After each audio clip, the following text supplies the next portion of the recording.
So in this crazy quest to make my life matter, because that seems to be very important to me, enough to continue to get me out of bed, even when I don't want to.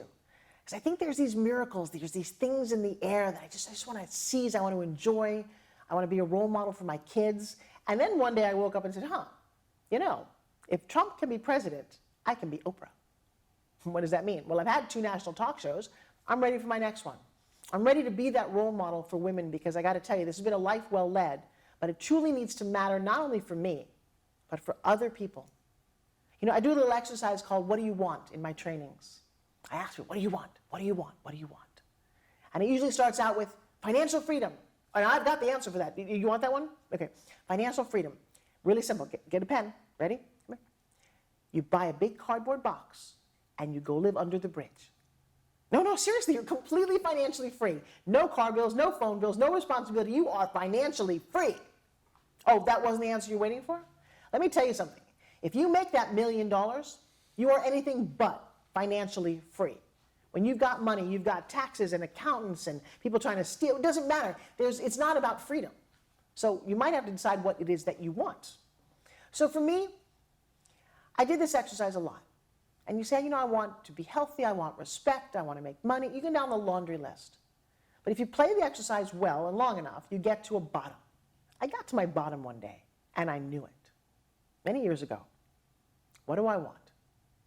I want to be told every day that I inspire somebody. You've got to work really, really hard at life to get someone else to tell you that you inspired them.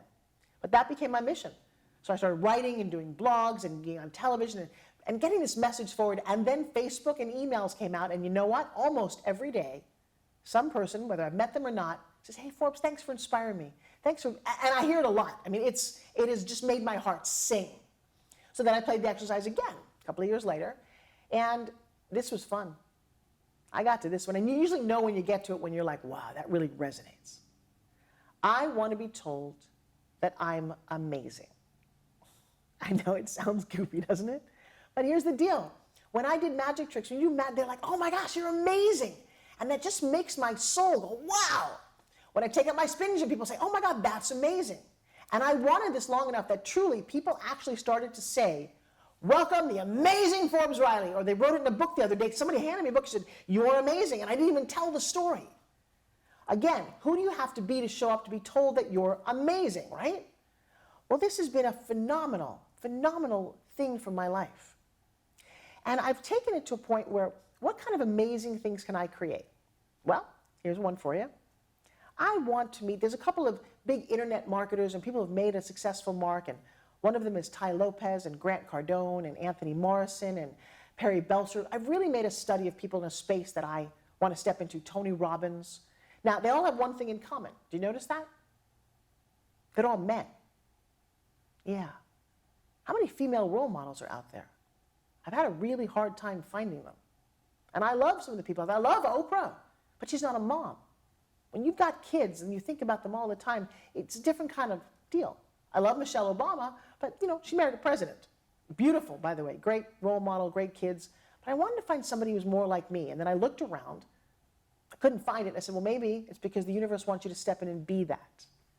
Now, be careful what you wish for. Because if you're going to be that kind of role model, you better have some stuff behind you. You know, one of my new favorite role models is Meghan Markle. Yeah, she's going to marry Prince Harry, and she's an American actress. She's biracial. And this little girl, oh my God, I love this. When she was 11 years old, she actually wrote Procter & Gamble and the President of the United States and say, I don't like this commercial you guys are running. It was a cleaning in a kitchen, and it said, women everywhere love doing their dishes. She said, well, why isn't it people everywhere love doing their dishes? 11 years old. You know what? The president of Procter & Gamble wrote this 11-year-old back, and they changed the commercial. Very inspiring. One voice. You'd be surprised what you have with just one voice. And this little girl is going to marry and become a princess. I just love this story so much. Well, I also love it because I hate Disney. And now don't get me wrong. I like Walt Disney World. But Disney did something to mess me up. Messed up my role models. Think about his movies, yeah? All the moms are dead. Dumbo, Bambi, mom is dead. Stepmoms, they're evil. Cinderella, Snow White, they're all... I'm sorry, so stepmoms are evil, moms are dead, princesses have very tiny waists and long flowing hair, and they cannot wait to be saved by some Prince Charming. Comes riding up on a white horse and saves them. Oh my God, that's hard to live life that way. And it wasn't until the movie Shrek came out that I got it. In Shrek, the princess actually turns out to be a big fat green ogre. Yeah! She's my role model. Big fat green ogre. I love it. So to that end, I've set out to meet lots of different people and try and make my mark in the world. Well, last September, I'm in Las Vegas, and one of my heroes, Grant Cardone, was there, and I said, I want to meet him. And I couldn't figure it out, but I don't give up very easily. I don't know if you noticed that. And maybe it's because I redefined the word no. Yeah, see, most people think no is stop. You get a no, it's fine. But it doesn't work that way. See, if you ask somebody to marry you and you say no, you find somebody else, right? And I learned this lesson by my son. My little 5-year-old little Riker Riley comes in, he's got big blue eyes. One day he says to me, Mommy, can I have a piece of chocolate before dinner? And I'm like, no, go play with your friends. Go. Oh, well, your day goes, whatever you. 5 minutes later he comes back, Mommy, I really want a piece of candy. And I'm like, and you'll have it maybe after dinner. Now go finish playing. 5 minutes later, there's these big blue eyes going, Mommy, I just want a piece of chocolate. I'm 5 years old. I should get one. I swear to God, I couldn't stop laughing. I said, okay. Here you go. Funny thing, 5 minutes later, he didn't actually come back. In fact, he never came back until dinner time. So he didn't care that I kept saying no. He knew exactly what he wanted. And it was at that moment that I realized that N-O doesn't mean stop. It means never-ending opportunity. It works. Trust me, this is a good one to keep in your back pocket when someone gives you a no. So I'm at this Las Vegas hotel, and then I see Grant walking down with his wife and a couple of bodyguards. I'm like, ooh, how do I do this? And I walk up to his wife, because I've studied her. She's amazing and talented. And I complimented her and said, you need to meet my husband. And I'm like, yes, I do. And I met him, and he was very taken with how I started the conversation. Didn't really know who I was at that point, and invited me to a private investor dinner at the foundation room. It was awesome. Celebrities would be there, and I was very honored. So I get dressed up, and I go there, and it was beautiful. It was really fun. And by that time, he knew who I was, and it was a very gracious. And about 9:45 that night, Kevin Harrington from Shark Tank is there, and a lot of other of my friends. He comes to me and says, hey, Forbes, we're all going to go down and play poker. Do you want to join us? I said, you know what? I want to go out and take a picture of the Las Vegas Strip from that balcony. It looks so beautiful. And I did, about 9:50.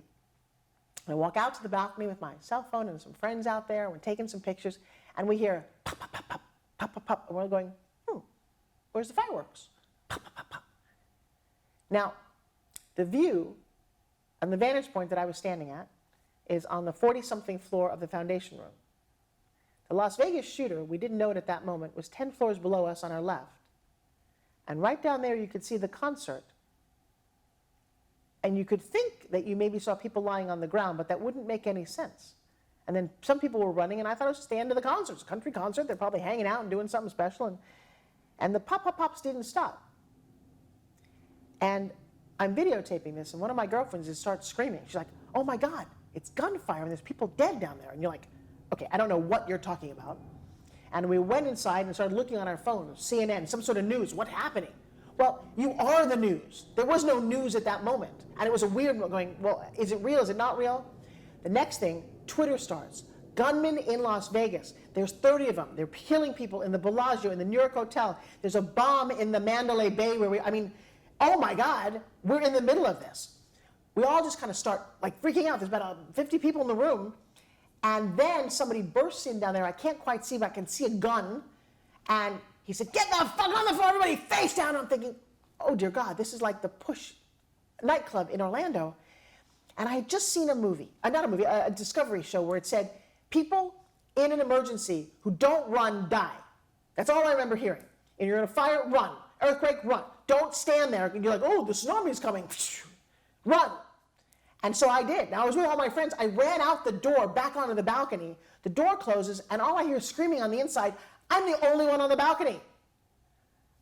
That was not a good thing. I'm thinking, oh my God, I tried to hide behind a flower pot, this big, giant concrete flower pot, and all the rows of couches were stuck to the wall, and I'm like, I didn't know where to go. So I'm cowering behind there. I've got my cell phone. I call my family, and I'm thinking, I don't think I'm going to see you guys again. And people, my friends are being killed inside. I mean, there's a gunman in there, and I hear lots of commotion. And I don't know, I don't even know how long I was out there. At some point, it got a little quiet, and I'm texting my friends, and nobody's texting me back. At some point, I said, if the guy's in there and he's picking off people, and he comes out here, he's just going to point a gun at me and shoot me and kill me. I'm not going to sit here.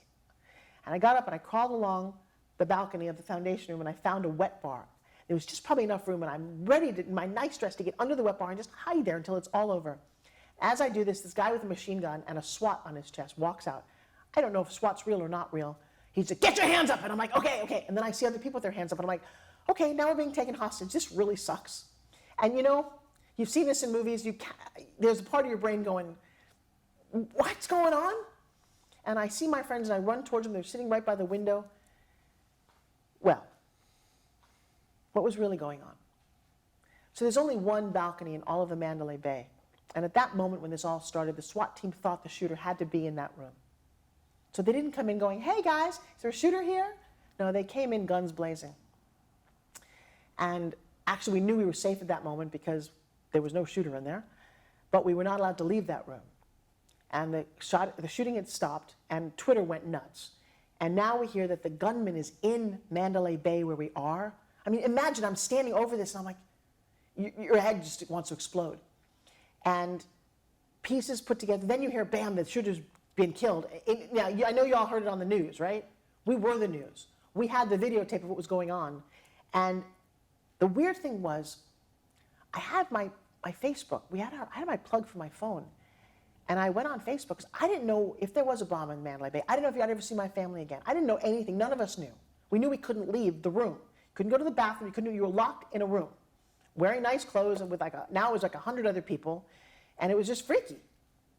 And so I started Facebooking Live, just telling people where I was. Now, I'd seen a movie many years ago called Up Close and Personal with Robert Redford and Michelle Pfeiffer. And she was a wannabe reporter, and I loved the movie because it reminds me of a situation that I'd had where when I was doing ESPN, one of my producers used to talk and tell me how wonderful I was in my ear all the time. But at one moment in her career, she's locked in a battle in a prison. And he said to her, just report the news. Report what you see. You're the only one there, and it's your responsibility to tell people what's happening. Well, I got that in my head, and I started to tell people on Facebook what was going on. I mean, it was completely unreal. I had in my head that the rest of the world was going to wake up and find out what was going on here, but we were living it. And I did that, and I tried to remain calm, and I don't know. Now hours went by. Literally, it was hours. It happened at 10, and like midnight or 1, you're like, when do we go home? Well, it was very apparent we were not going home. The whole thing was completely surreal. And then news. England started calling me, and Japan started calling me, and Australia, because they were all of a sudden waking up and hearing what was happening. And I said, well, will you talk to us? I'm like, sure. I'm the one. I'm literally standing right here. The Mandalay Bay sign, shooter down there, concert over there, and there's no one else there but me watching all of this. And it kept me sane. It kept me calm. I had something to do. I had a reason for talking. Then you hear that 2 people have been killed. I remember this very clearly. I went to bed, and it was 2 people were killed, and you thought, oh, that's terrible, and there was a shooter there, and da-da-da. I woke up at some point, it was 20 people had been killed. And I finally fell asleep at 5 o'clock in the morning underneath a tablecloth because they didn't have any bedding or anything, and I was exhausted. And I woke up, and it was about 7 in the morning, and now 50 people had been killed. And there's all this news, and you're like, I'm in the news. I'm part of what's going on. And by then, a lot of news stations had called and wanted to talk, and you know, I told them what I'd seen. I was an eyewitness. And at 9:30 that morning, they said it was okay to leave. Wow. And one of the big security guards who had kept us in that room had said that his wife was a dealer down below, and he didn't know if she was safe or not all night long either. And he had a very spiritual speech that he gave, and it was just good enough to get us all dressed, walked down, got the elevator down. And you want to talk about freaky? There was nobody in the Mandalay Bay Hotel. Nobody gambling, nobody. And I walked out with my friend, and I walked downstairs, looked up, and there's the hole in the window where the shooter had done what he did. I didn't see the other one until we walked further. There's no taxis on the street. There's no Ubers. My hotel was 2.5 miles down the street. I took off my shoes, and we just started walking. And I have some video of this where I was just completely out of it. And it was the eeriest feeling I've ever had. It was like the apocalypse had hit the world. There was nobody there. There were some sirens. And as I'm walking past where they'd had the concert, you knew there were dead bodies on the other side of that. You just knew it. And there was no one else on the street. And we walked, and we walked, and we walked. We finally got to the MGM Hotel. It's kind of funny. At some point, there were people around, not a lot, but they all had cowboy boots on. And I'd forgotten it was a country western concert, and I thought, I was barefoot. I thought, why does everybody in Vegas have cowboy boots on? Got to the lobby of the MGM. There was nobody there either. This was so bizarrely weird. I walked into the bathroom, and this woman was cleaning, and she looked at me, and she said, "You're supposed to be here. You've got something to do." I'm sorry. I'm sure I heard her say that. I don't know why, but I walked out going, okay. And then gave a lot more interviews and started to meet victims of the shooting who'd been down there. Now, here's what's crazy. I went home that night, and to me it was a bird's eye view. It was a video game. They weren't real. They weren't real to the shooter either. He just sprayed people. I thought, all right, I'm okay. Okay. Next morning, the news hits that, first of all, it was not a dream. And then people's pictures started to come up about how many people had been killed and injured. And I started to hear stories from people about how one guy rescued a girl and ended up climbing over a dead body. They were stories that you cannot believe that you were hearing. Little girls who'd watched this bullet just ripped through somebody and just destroyed their face. You're like, you saw that? So the saving grace for me is I didn't see all that. What I saw was hard enough. And then I did give lots of interviews and found myself with Piers Morgan on Good Morning Britain having a conversation about gun control. See, if you remember the beginning of my story, Dexter, who I love, was murdered by a gun. Hugo was my husband's best friend. He was in a pharmacy, just doing his job in a Long Beach hospital, 2 young kids. His coworker walks in, shoots him in the face, shoots the other coworker, and kills himself. My friend John Doliere, who ran a beautiful ranch and a farm in Africa, was on vacation with his kids and his family, and these marauders came in and shot up the whole place. And as they were leaving, they turned and shot my John Doliere in the back, right in front of his kids. I grew up with guns. My mom and dad were president of the gun club. Dad was called the Rifleman, and mom was Annie Oakley. I don't think guns kill people. I think people kill people.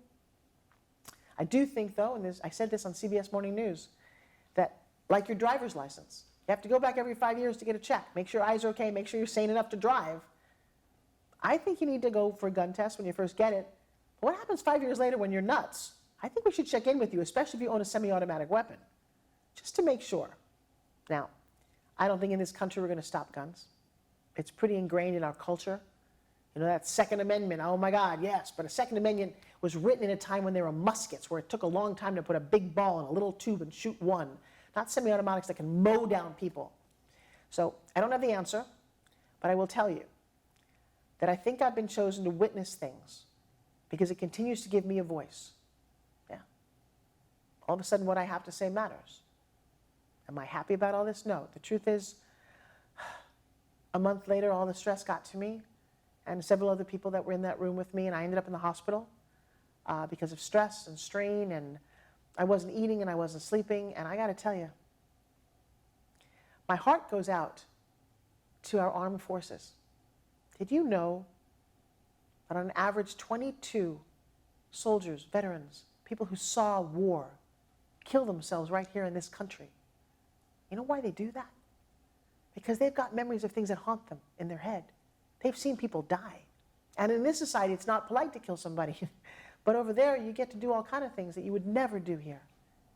And people can't relate. You know, I had so many people go, wow, we watched what you went through. And you can't relate. I don't know if PTSD is real, but I'll tell you, I close my eyes sometimes and I see things that I don't want to see. The video lives on my iPhone. I'm supposed to take it off, but I'm not going to. The other day, so that was October, November, December, January, I'm in Orlando, sitting in the backyard of a friend's house, and the fireworks go off from the expo that happened every night at like 9. and I burst out hysterically crying. I got shingles the other day. That was very painful. It comes from stress. So I need to turn that around. I need to turn my Flight United 93 ticket around. I need to turn around the death of Dexter and Billy Mays and Jack LaLanne and Hugo and John Doliere and people that, and my friend Francis, who helped me build Spin Gym, helped me write my Spin Gym book.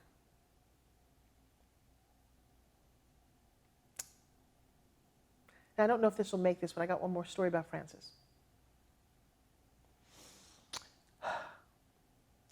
You know, how do you know that you're special? Usually it's because somebody else tells you you're special. You fall in love, and then you realize that you're special enough to be loved by another human being. Not everybody gets that, by the way. So I'm in Florida, and I meet this wonderful woman named Frances. She was going blind at some point, so she couldn't drive anymore, but she raised 3 kids on her own. She's from Puerto Rico. Now, I got to tell you, women from Puerto Rico are spunky, and she's from New York, so she had this energy and this attitude, and when I met her, she's like, oh my God, you're Forbes Riley, and I'm like, whatever that means. So she took to heart, and she started doing some publicity for me, and I started writing a Spin Gym book, and she used to sit with me. I used to write from 7 at night till 2 o'clock in the morning. It was quiet. My babies were about 4 or 5 years old, and it was fun time, and she couldn't write, but she could sit up with me and make me coffee and hang out and just make sure I kept on target. We got to a point where we launched Spin Gym, and she was just there as my cheerleader. Well, on my birthday one year, about 7 years ago, Facebook had just gotten big. I'm in my closet. I'm doing a birthday party for myself in my house. No big deal. Just a small little gathering. So I put on kind of like a house dress. And Frances looks at me and says, girl, what are you doing? Like, what do you mean, what am I doing? She said, Forbes Riley would not wear that. I'm like, Forbes Riley is wearing that. She said, Forbes Riley is not wearing that. I said, what are you talking about? She said, Facebook's going to look at this and you, my girl, need to be Forbes Riley. I'm like, what does that mean? She said, well, she dresses sexy. I'm like, she? I am she. All right, so she kind of beat me up, and I put on this very sexy, very tight dress with a kind of crisscross thing, and I could barely breathe. She's like, that's Forbes Riley. And I'm like, okay. Now, I have no shoes on. I love to walk around barefoot. She's like, what are you doing? I'm like, what do you mean, what am I doing? I'm going downstairs. She said, Forbes Riley would wear high heels. Like, Forbes Riley is going down barefoot. She said, no, she's not. I said, okay, we play this game. And she had me put on these spiky, super high heels. Said, that's how my girl looks. Like, okay. I go downstairs, and it turns out we didn't have any ice. And the people making dinner for us said, you know what, girls, we don't have anybody here. You need to go get ice. Okay. So I get my little tight dress, my super high heels. I get in the car with her. We drive all the way. It's like 15 minutes because we lived in like a little alcove all the way to the store. And I said, do you have your purse with you? I left my purse at home. She's like, girl, I ain't got no money. Sorry, it makes me laugh. I said, okay, what am I supposed to do? She's like, go get some. Go get some. What does that mean? Like work the parking lot at Publix dressed like a hooker? She said, whatever it takes. I'm like, okay. I get out of my car, and the heels are a little too high, and the dress is a little too tight, and I see a guy standing by his truck, and I said, hi, okay, this is going to sound kind of weird. It's my birthday. And he's like, okay. And I was like, and I need to get ice, but I left my purse at home, and could I borrow $10? I'll give it back to you. And he does one of these. And I'm like, okay.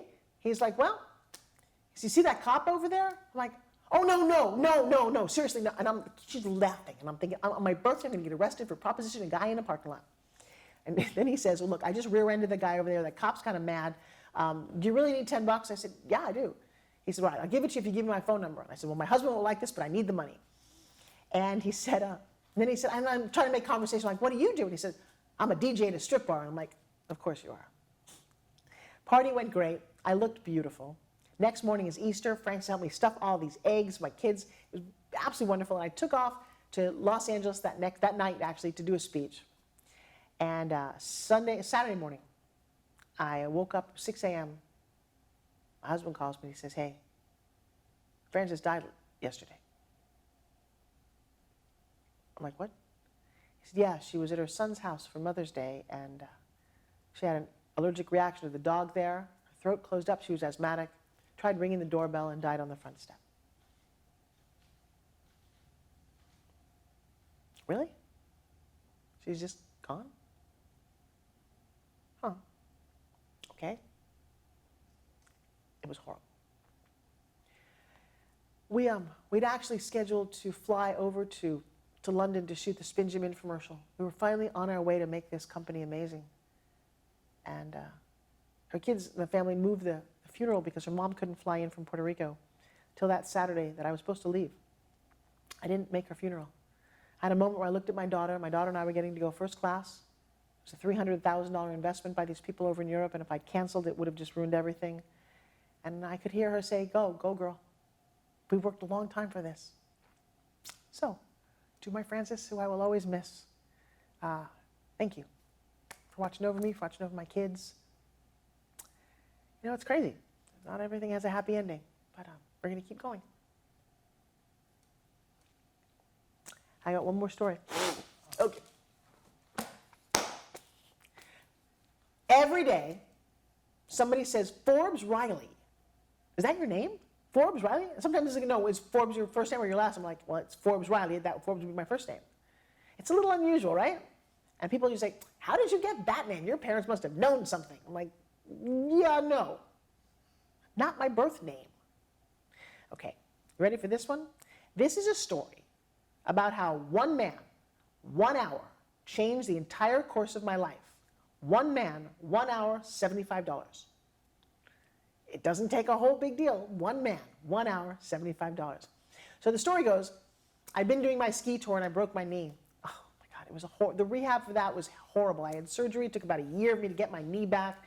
And during that time, I really couldn't work as an actress. I was just cranky all the time and I just didn't know what to do with myself. In fact, I even got my massage therapy license during that because I thought I didn't know what to do. So one day, one of my friends says, girl, you're just losing it. You need a makeover. I'm like, okay.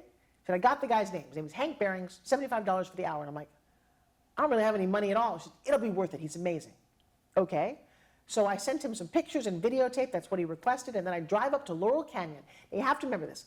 You know that Keebler Elf box? It's like Keebler Elves are like in a little thing with a little door. Well, Laurel Canyon is very, very hippie. So I drive up there and I'm wearing a white t-shirt and white shorts and no makeup. I'm still got a thing on my knee. I'm kind of cranky. And I get there and I open the door. Now the door, by the way, is down here. And out comes Hank Bearings. Little, short, black man. Just didn't think anything. With wiry gray hair. And he looks up and he's like, you should never leave the house without makeup. You're not Julia Roberts. I get that you're a star. You're more like Sharon Stone, but that doesn't work. And I'm like, huh. Okay. I go into his little Keebler house, sits me down, and he just pulls me apart. His first thing is, and I get out a pen. He's like, you need to redo your makeup. Your eyes are too dark and your lips are too red. Okay. You need to go see so-and-so to get your makeup done. Your clothes are not right. You need to get someone to do it. I'm like, okay. You don't know what your colors are. You need to see this. I'm like, I paid you money and you're giving me names of other people. I write everything down. Oh, your hair is too, you need to get your hair cut and colored. I'm like, okay. I'm like shell-shocked. And then he says, and I don't like your name, Francine Forbes. I'm like, dude, I don't like anything about you. I don't know if I said that, but I was sure feeling it. And then he says, well, what was your dog's name? What street did you grow up on? I'm like, Snoopy Arrow. That's not even a good porn name. He said, well, tell me something else. Who's your boyfriend? I said, Tom Riley. I'm living with him. He said, that's it. Forbes Riley. Now leave. Okay. I'm on the other side of the door going, what just happened? I go home to my then boyfriend, who is a 6'6" former Notre Dame football player, 26 years old. I'm like, oh my God, I just wasted my money. This was so stupid. Let me tell you what this guy said to me. He said, my makeup, okay? My eyes are too dark and my lips are too red. And Tom says, yeah, they kind of are. I think I've told you that. I'm like, okay. He said, I need to get my hair cut and colored. He's like, well, it is kind of dark and maybe get a different hairstyle. I'm like, okay. He said, I shouldn't wear what I've been wearing. He said, you know, I've been telling you, you got a cute little body. Why do you keep covering it up in these baggy clothes? I'm like, okay. All right, dude. Here's a news flash. He thinks my name should be your name. We're not even married. He thinks my name should be Forbes Riley, which to me sounded like a law firm. And Tom turned to me and he said, that's who you are. Did you guys have like a collusion conversation when I wasn't watching? What? You're kidding me, right? It's not even a name. I took a moment. I said, well, you know what? Why don't I do everything on the list? It's too silly as it sounds. Well, I got my colors done to find out that I'm in autumn and that brown and olive green look good on me, even though I like black. I found out why a white shirt doesn't work on me, but ivory does because I've got yellow in my skin. I got my hair cut and highlighted. I got my nails done. I found out what color jewelry looks good on me. And I made up a headshot with this ridiculous name that said Forbes Riley on it, okay? It didn't make sense to me, but okay, maybe I don't know. So I did all these things, and I go to a casting director class. Now, this is where you pay a casting director to give you information, you audition, you do a scene, and if they really like you, they'll bring you in. Okay. Her name was Shannon Monahan.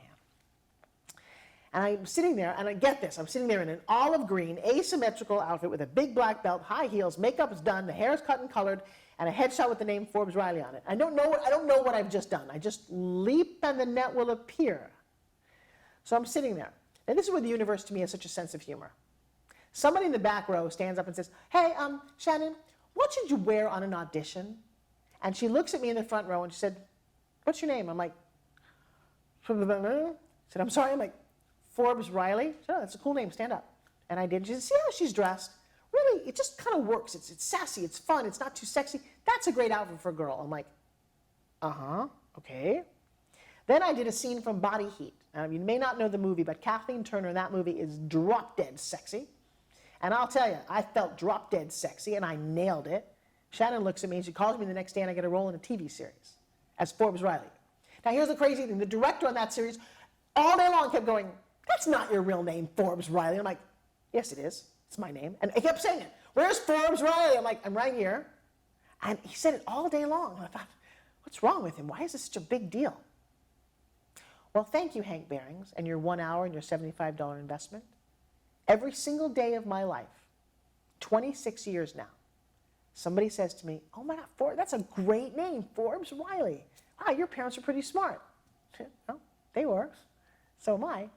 And Forbes Riley has become bigger than Francine ever dreamed she could be. And it's been amazing and quite an honor. Because here's the lesson for you. If there's something that you don't like about you, change it. Yeah. See, the thing about names, it's pretty funny. Do you think Esther Birnbaum would be as successful as Angelina Jolie? In fact, Angelina Jolie, that's not even her name. Her name is legally Angelina Voight. Go back in time in old Hollywood. Tony Curtis had a different name. Archibald Leach became Cary Grant. Norma Jean Baker became Marilyn Monroe. So if you don't like something about you, if it doesn't work, you have the freedom and you have my permission to change it. Change my nose, change my hairstyle, change my attitude. And I'll tell you what, so changing my name turns out to be one of the single greatest things I've ever done. So Hank Behrings, I honor you and I thank you.